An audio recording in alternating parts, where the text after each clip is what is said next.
This is Marianne Martindale from the Alliance for a Better Utah, and welcome to the Better Utah Beat.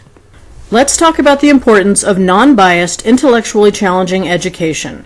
There's been quite a bit of rumbling going on nationwide after the Republican Party of Texas passed a new clause in their party's platform seeking to abolish critical thinking skills from schools, saying that teaching children the ability to think critically, quote, challenges their fixed beliefs, end quote. As was noted in an op-ed this past week in the Salt Lake Tribune by school board member Leslie Castle, education in a free society must be rooted in a curriculum that is free of indoctrination, religious coercion, political intimidation, and intellectual bias. To deny students the ability to challenge everything they are taught not only stunts their ability to discover for themselves what beliefs they wish to follow, but could easily be compared to the novel 1984's mass production of intellectually dead drones who do only what they are told. Where would we be as a civilization without critical thinking?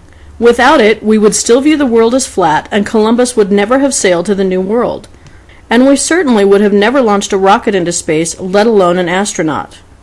We as sentient beings cannot simply take something for granted, whether it be a mathematical principle, a theory put forward in a book, or even a religious tenet. Challenging preconceived notions or beliefs is the basis of our psyche as a people.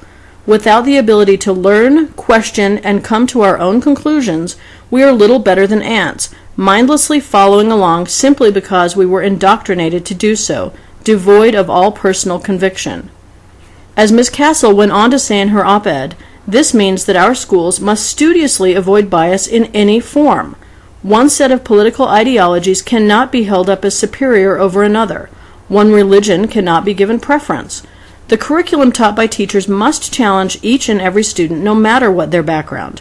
Whether a student comes from an LDS, Catholic, Jewish, or atheist family, or whether their families are politically conservative or liberal, no preset belief should be safe from our children learning, thinking, discussing, and discovering their own convictions. Perhaps this fear of students thinking for themselves is what lurks behind the current push by extreme right groups such as the Eagle Forum to eliminate the Common Core educational standards. Gail Ruzicka and the Eagle Forum are desperate for new recruits, new supporters to add to their ever-dwindling numbers. And as such, she is hoping to rig the game and force students' education to become tainted with bias running in her favor. She sees the scales tipping away from her, with Common Core standards forcing our schools to remain politically neutral and to provide education based on sound intellectual principle. The irony of the push to eliminate Common Core by both Gail Ruzicka's Eagle Forum and Paul Merrow's Sutherland Institute is that even if they succeed, they will not achieve the objectives they are hoping for.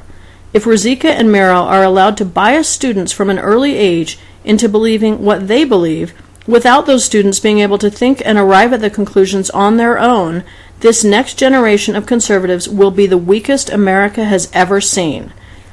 There would be no grand personal convictions or new ideas, simply people who believe in the conservative ideology for no other reason than they were told to. And without having developed those critical thinking skills, they won't even have the ability to take charge when the older generation passes away and they are left with the responsibilities of leadership. The same principle applies to the left.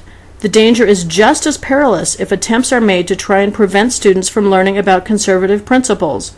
Balance and broad educational opportunities, and yes, critical thinking skills, are crucial to building a strong future generation.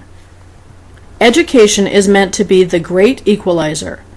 Children enter with fresh minds, learn the facts behind a variety of different issues, and the skill sets necessary to critically analyze those issues to arrive at their own conclusions, whether those conclusions be conservative, liberal, or somewhere in between.